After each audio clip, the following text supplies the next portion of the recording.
Hello and welcome back to the channel. Today we will be discussing about transfer pricing. A significant volume of the trade worldwide comprises of the transactions between different enterprises within the same group of multinational enterprise.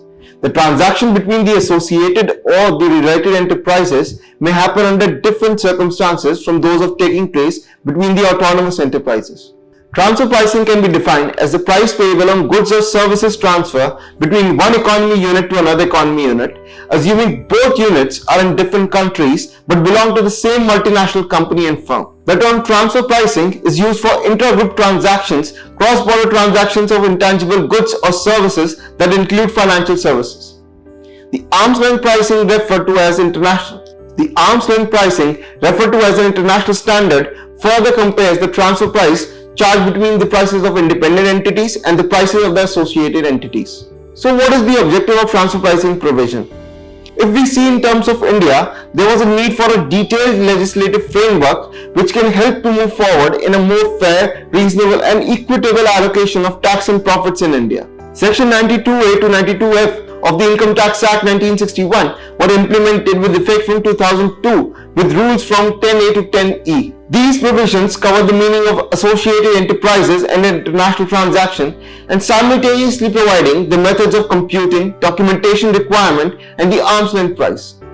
These provisions also establish an authority named as the transfer pricing officer who is specialized in the role of establishing arm's length price.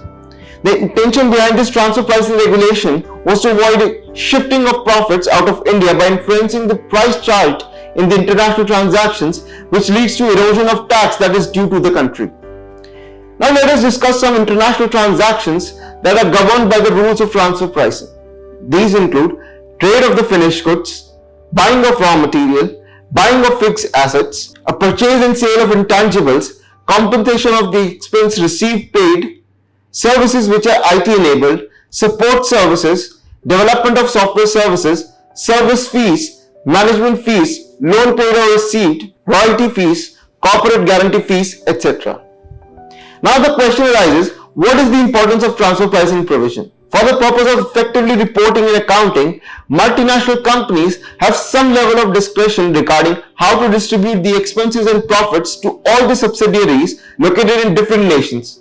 Many times, a subsidiary of the main organization might be segregated into segments or can be accounted as a standalone business. In these cases, transfer pricing can help in distributing the profits and losses of these subsidiaries in a correct manner. The earnings of these subsidiaries solely depend on the price of the transaction that occurred between different companies. So in cases where the transfer prices are applied, the wealth of the shareholders is impacted, as this will influence the free flow of taxable income of the company.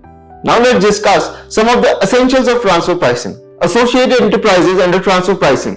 Two enterprises are said to be associated enterprises when one of the enterprises participates in the control or management or capital of the other enterprise, either directly or indirectly or through an intermediary. International transaction under transfer pricing provision means a transaction between two or more associated entities, one or both of which are non-residents, in the nature of an acquisition, selling or leasing of tangible or intangible property, or rendering of services, or lending or borrowing money, or any other transaction having a direct effect on the profits, revenue, losses or assets of such enterprises is defined as an international transaction.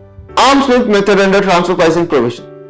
With the conformity of the OECD guidelines, there are 6 methods for the calculation of arm's length price, which can be either direct or indirect.